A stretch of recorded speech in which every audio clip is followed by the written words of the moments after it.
Elle était bien plus qu'une icône du cinéma des années 1960. Mylène de Mongeau, avec sa beauté éblouissante et sa présence magnétique, est devenue un symbole du glamour à la française. Mais derrière l'écran argenté et le sourire séduisant de la blonde incendiaire, sa signature durable, se cachait une femme de fer. Dans les derniers chapitres de sa vie, Mylène a prouvé qu'elle n'était pas seulement une star. Elle était une survivante, une porteuse de vérité et une défenseur inflexible. Qu'il s'agisse de combattre ses démons intérieurs, de dénoncer des prédateurs financiers ou d'affronter le cancer avec une honnêteté brutale, Mylène n'a jamais joué les victimes. Elle a lutté avec élégance, rugi avec détermination et affronté la mort avec le même courage qui avait défini sa vie à l'écran comme dans l'ombre. Une enfance marquée par la douleur et le piano. Née Marie-Hélène de Mongeau, le 29 septembre 1935. Dans la ville ensoleillée de Nice, en France, la jeunesse de Mylène fut un mélange complexe de privilèges et de tourments intimes. Son père, Alfred Jean de Mongeau, était haut fonctionnaire au ministère de l'Économie nationale, un homme de structure, d'attente et de pression silencieuse. Sa mère, Claudia Troubnikova, était une émigrée russe ayant fui la révolution dans sa ville natale de Kharkov, alors partie de l'Empire russe, aujourd'hui en Ukraine. Claudia portait en elle un héritage d'exil, de perte et de résilience d'acier, des traits qu'elle transmettrait à sa fille, bien que pas toujours avec douceur. La famille vivait une existence partagée. Alfred restait à Paris pour le travail, tandis que la jeune Mylène passait ses premières années à Nice, sous la garde de sa grand-mère paternelle, Clotilde Fossone di Clavesana, une noble d'origine italienne. Leur maison était raffinée mais émotionnellement rigide. Dès son plus jeune âge, Mylène se sentait étrangère dans sa propre peau. La cruauté commença avec ses yeux. Née avec un strabisme, un défaut musculaire faisant dévier son œil gauche vers l'intérieur, elle fut la cible de moqueries constantes. Les enfants l'humiliaient sans relâche à l'école, l'appelant « Oh, la louche », un jeu de mots cruel, suggérant à la fois le strabisme et la malhonnêteté. Même des adultes s'y joignaient avec des chuchotements qui brisaient son estime de soi. Comment deux si beaux parents ont-ils pu engendrer une telle horreur? Elle était consciente, trop consciente, de ce défaut perçu. Je ne me sentais pas simplement laide, confia-t-elle plus tard. J'avais l'impression que mon apparence donnait aux gens la permission de dire des choses qu'on ne devrait jamais dire à un enfant. Sa mère, attachée aux standards élevés de beauté et d'élégance, fit peu pour contrer cette honte. En 1944, alors que la Seconde Guerre mondiale faisait rage et que la famille retourna brièvement à Nice pour voir la grand-mère mourante de Mylène, elle décrivit le voyage comme un cauchemar éveillé. J'étais maigre, affamée, et je louchais, se souvint-elle. Le traumatisme de cette visite, aggravé par les privations de la France en guerre, renforça l'idée qu'elle était brisée, physiquement et émotionnellement. Son seul refuge était la musique. Mylène trouva un refuge dans le piano. Il devint son langage secret, sa voie d'évasion et finalement sa bouée de sauvetage. Elle s'exerçait de manière obsessionnelle et son talent ne passa pas inaperçu. Elle étudia auprès de Marguerite Long, l'une des pianistes et professeurs les plus respectées de France, qui avait collaboré avec Debussy et Ravel. Plus tard, elle prit des leçons avec Yves Nat, un pianiste reconnu pour sa profondeur interprétative. Ses mentors virent en elle non seulement un talent, mais aussi une faim de s'exprimer, de trouver la beauté, de devenir une version d'elle-même qui ne semblait pas être une erreur. Malgré ce sanctuaire intérieur, le poids de son apparence restait insupportable. À 15 ans, Mylène supplia ses parents de lui permettre une opération corrective. Lorsqu'ils hésitèrent, elle menaça d'en finir. J'étais tellement désespérée que j'ai eu recours à un geste dramatique, avoua-t-elle plus tard. Il ne s'agissait pas de mourir, mais de rendre ma douleur visible pour que quelqu'un m'écoute enfin. Ses parents finirent par accepter. L'opération fut un tournant. non seulement esthétique, mais psychologique. Après l'opération, je me tenais plus droite, se souvint-elle. Je suis devenue attirante. Pour la première fois, les gens me regardaient sans détourner les yeux. Cette transformation alluma une étincelle. Elle ne voulait plus se cacher derrière un clavier. Elle voulait être vue, entendue, retenue. À la fin de son adolescence, Mylène s'inscrivit au cours Simon à Paris, où elle se forma à l'interprétation et à la diction. Elle quitta ensuite cette école pour étudier auprès de Marie Ventura, une légende du théâtre connue pour son enseignement émotionnellement intense. Les cours de Ventura ne parlaient ni de célébrité ni de technique, mais de vérité. Pour Mylène, ce fut une révélation. J'ai compris que la douleur que j'avais enfouie toute ma vie pouvait devenir mon plus grand atout sur scène, confia-t-elle un jour. Ce fut le début d'une transformation à vie, d'une enfant moquée pour son apparence à une femme qui deviendrait l'un des visages les plus reconnaissables de France. Le piano lui avait appris la discipline, la cruauté lui avait appris l'empathie, et la chirurgie lui avait donné la liberté de rêver. Mylène de Mongeau n'a pas seulement survécu à son enfance, elle l'a transformée en force. La célébrité, les scandales et la blonde qui n'était pas Bardot. Au début des années 1950, Paris vibrait d'une énergie nouvelle, le cinéma évoluait, les femmes reprenaient leur place à l'écran, et l'identité française d'après-guerre se redéfinissait à travers l'art. Dans cette effervescence, Mylène de Mongeau, alors âgée de 18 ans, fut entraînée dans le monde du mannequinat et du cinéma. Elle avait déjà laissé derrière elle les moqueries douloureuses de l'enfance, grâce à son opération des yeux et à une détermination sans faille. Grande, élégante et étonnamment photogénique, Mylène devint rapidement un mannequin recherché dans la mode et la publicité. Mais ce n'est pas un podium qui la rendit célèbre. Ce fut l'objectif d'un homme qui allait changer son destin. Henry Coste, photographe de mode talentueux et ambitieux, la captura dans une série de portraits mêlant vulnérabilité et sensualité.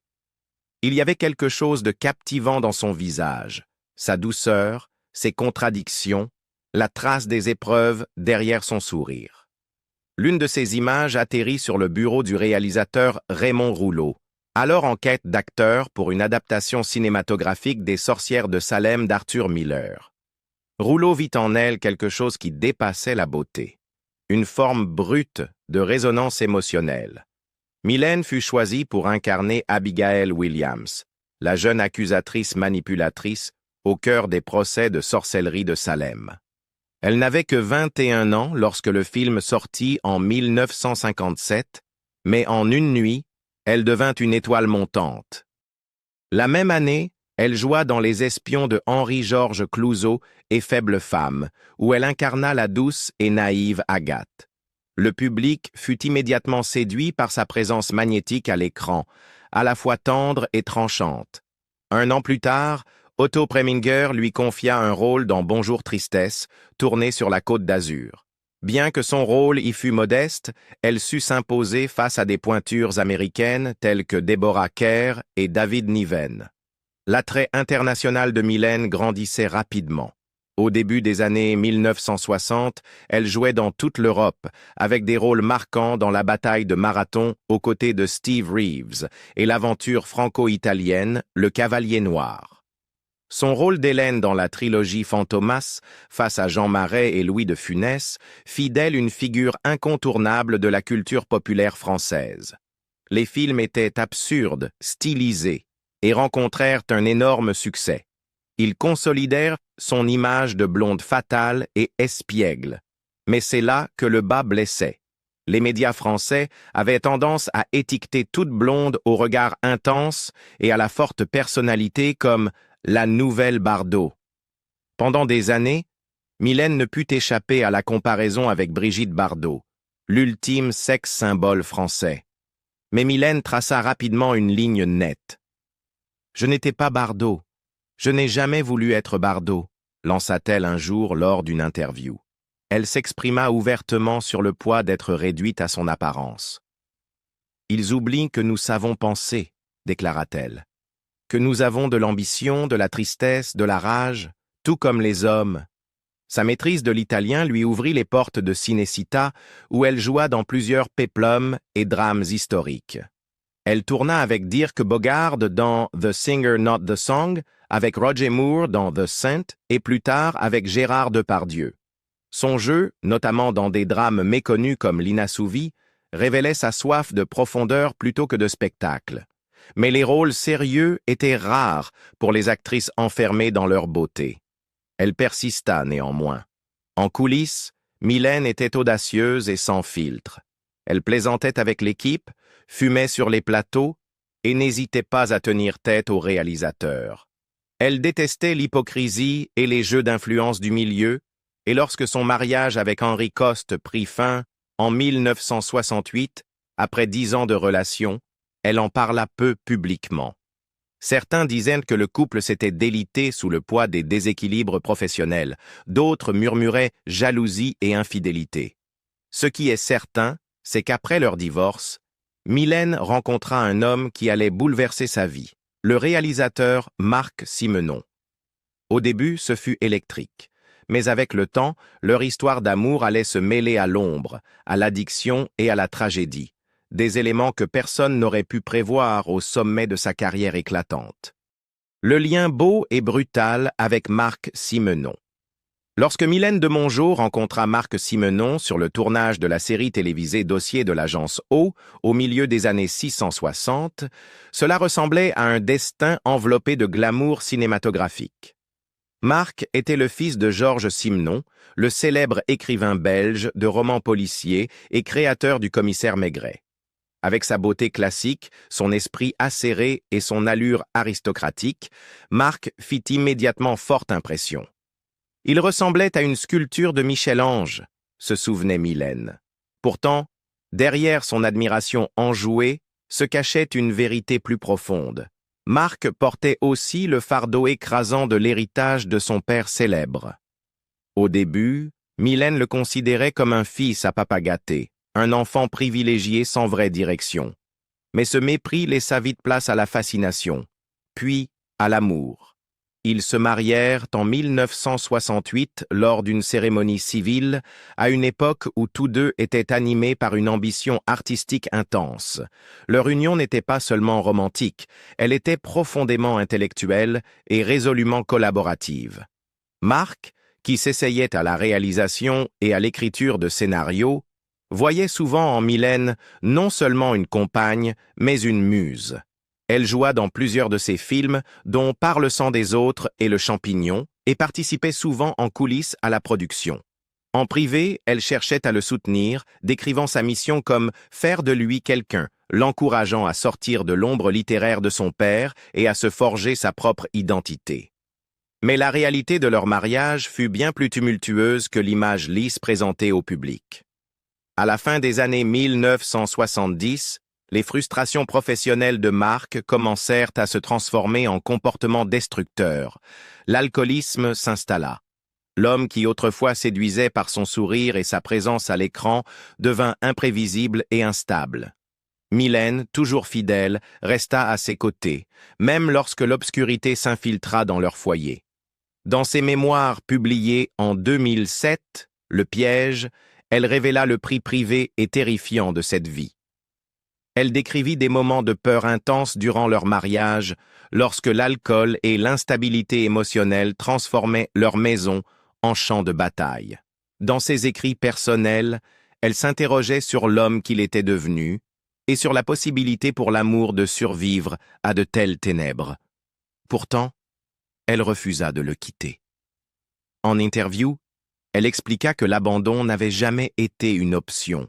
« Je ne pouvais pas le laisser. J'avais cet instinct qu'il fallait que je le sauve. Je l'aimais à ce point. » Le couple renouvela ses vœux en 1990 lors d'une cérémonie religieuse.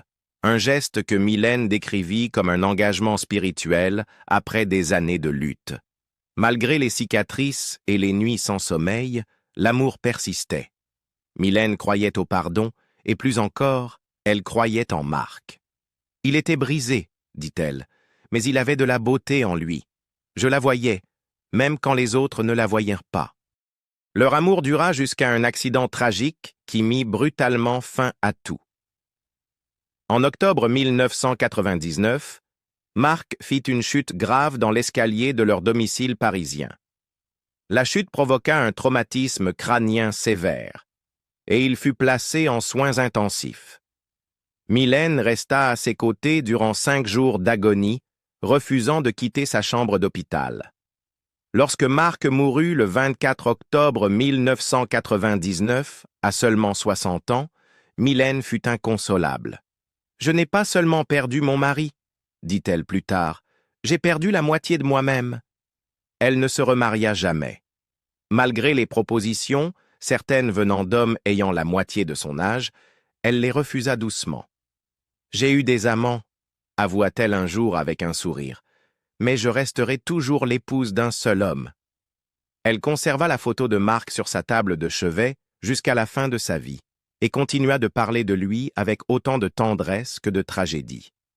Même veuve, elle entretint sa mémoire lors d'interviews, de documentaires et d'apparitions publiques. Elle contribua à organiser des rétrospectives de ses œuvres et parla souvent sans détour de la double nature de leur relation. Comment l'amour peut être à la fois rédempteur et destructeur, comment la passion peut à la fois guérir et blesser. Engagement, scandale et combat contre le cancer. La vie de Mylène de Mongeau après la mort de son mari fut tout sauf silencieuse. Au lieu de se retirer dans le chagrin ou l'oubli, elle transforma sa douleur en carburant, revenant sur le devant de la scène avec le même feu qui avait fait d'elle une icône du cinéma des années 60. En 2008, elle publia Le Piège, un témoignage brut et sans concession sur les ravages de l'alcoolisme. Non seulement l'addiction de Marc Simon, mais aussi son impact psychologique sur sa propre estime et sa sécurité. Ce n'était pas un livre de rancune, mais d'exorcisme. Elle y relata sans pathos les nuits où elle craignait pour sa vie, et les contorsions émotionnelles nécessaires pour aimer quelqu'un qui était à la fois un génie et un tourmenteur. Alors que le public commençait à la voir sous un nouveau jour, non seulement comme une sirène de l'écran, mais comme une survivante et une femme de vérité, Mylène fut frappée par une trahison financière dévastatrice. En 2010, elle découvrit que son conseiller financier de confiance la dépouillait depuis des années. Plus de 2 millions d'euros avaient disparu. Et elle n'était pas la seule. Isabelle Adjani, Monica Bellucci et d'autres célébrités furent également victimes du même homme, l'ex-avocat réputé Olivier Metzner. Mylène, cependant, refusa de garder le silence. Elle porta plainte, récupéra une partie de ses pertes et publia ensuite en 2019 Très chers escrocs, un ouvrage qui détaillait non seulement l'escroquerie, mais aussi l'arrogance et l'impunité de ceux qui exploitent la confiance des autres. C'était une dénonciation cinglante et profondément personnelle des abus financiers, prouvant une fois encore que Mylène n'avait pas peur d'affronter les tabous ni les traumatismes. En parallèle, elle consacra son énergie à des causes qui lui tenaient à cœur. Amoureuse des animaux depuis toujours, en écho à sa résistance précoce contre les abus de l'industrie cinématographique, elle devint présidente d'honneur du refuge de l'Arche, un sanctuaire en Mayenne recueillant des animaux sauvages issus de la captivité ou de mauvais traitements. Elle vendit sa villa adorée sur l'île de Porquerolles en 2011 et s'installa à proximité du refuge, consacrant son temps aux animaux et aux bénévoles qui les soignaient. La protection de l'environnement, les campagnes contre les mines antipersonnelles et le droit à une fin de vie digne devinrent les piliers de son engagement. Membre de l'ADMD, Association pour le droit de mourir dans la dignité, elle milita pour la légalisation de l'euthanasie en France, convaincue que le droit de choisir sa fin était une dignité humaine fondamentale. Mais la vie n'avait pas fini de la mettre à l'épreuve. En 2019, Mylène fut diagnostiquée d'un cancer du péritoine, une maladie rare et agressive touchant la membrane de l'abdomen. Elle suivit un traitement intensif, affrontant son épreuve avec une grâce remarquable. Par moments, elle parla ouvertement du paradoxe émotionnel de la guérison, comment l'effort même de rester en vie pouvait aussi épuiser. Fidèle à elle-même, Mylène fit face sans détour. Elle continua d'écrire, de donner des interviews et de participer à des événements pour la cause animale, tout en endurant dans son corps les effets d'un traitement censé la sauver. En 2022, elle annonça être en rémission avec un sourire radieux et un ton défiant. « Je pète la forme !» s'exclama-t-elle. « J'ai bien mérité cette joie après tant d'épreuves. » Mais la joie fut de courte durée. En octobre de la même année, le cancer revint. Ses médecins lui proposèrent un nouveau protocole qu'elle accepta, espérant un second répit. Mais l'épreuve fut terrible. Dans ses dernières interviews, Mylène avoua le paradoxe insupportable. « Vous essayez de me sauver, mais vous êtes aussi en train de me tuer. » Les traitements, jadis source d'espoir, devinrent une condamnation. En novembre 2022, après réflexion et concertation avec ses médecins, elle choisit d'arrêter les soins et de privilégier le confort et la dignité. Ce n'était pas une décision de défaite, mais un choix mûri, ancré dans une conviction personnelle et une paix intérieure. « Je veux vivre le temps qu'il me reste comme je l'entends », dit-elle. Le 1er décembre 2022, Mylène de Mongeau s'éteignit à Paris à l'âge de 87 ans. Elle ne laissait pas d'enfants, mais un héritage aussi riche et multiple que celui de toute légende française. Elle n'était pas simplement la blonde flamboyante aux côtés de Jean Marais ou de Fantomas. Elle était une femme d'une force immense, pleine de contradictions et portée par une conviction inébranlable. Une actrice, une épouse, une survivante, une combattante, et enfin, une voix pour ceux qui n'en ont pas. Un dernier tango avec la vie et l'héritage. Même alors que ses forces déclinaient, Mylène vivait avec intention.